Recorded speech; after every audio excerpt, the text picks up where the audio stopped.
The skill of bowling is to be able to pitch the ball into the intended area with the characteristics that you desire to have on the ball, whether that be seam, swing or spin. And to do this, we need an action that allows us to release the ball for this intent. And there's many theories about what is the most efficient action and the safest action.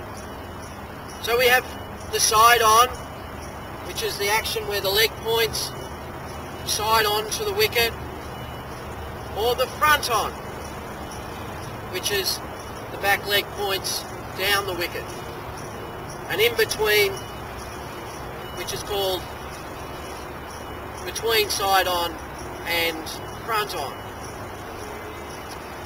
One of the areas that coaches are proposing for many bowlers is efficient in their action is the front on.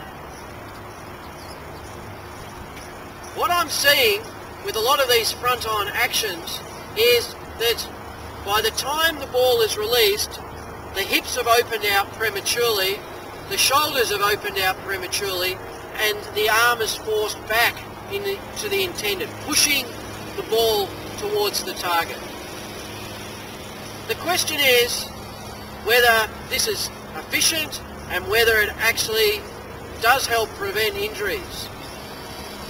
A bowl is characterised by the arm going through the full motion, such as that it is kept in a straight line out into delivery. Importantly, if you want to maximise and be consistent, then that has to be going towards the intended target. So I question whether some of the teachings in terms of the front-on action are actually helping young bowlers. To bowl fast, we need the arm to be moving rapidly out into release.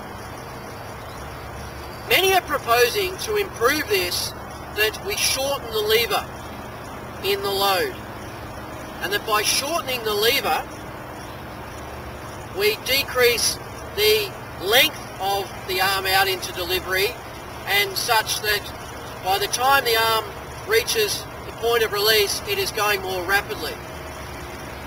The question is does this take into account the whole body and the workings of the legs, the hips and the shoulders in bowling a ball into its intended direction with its intended characteristics?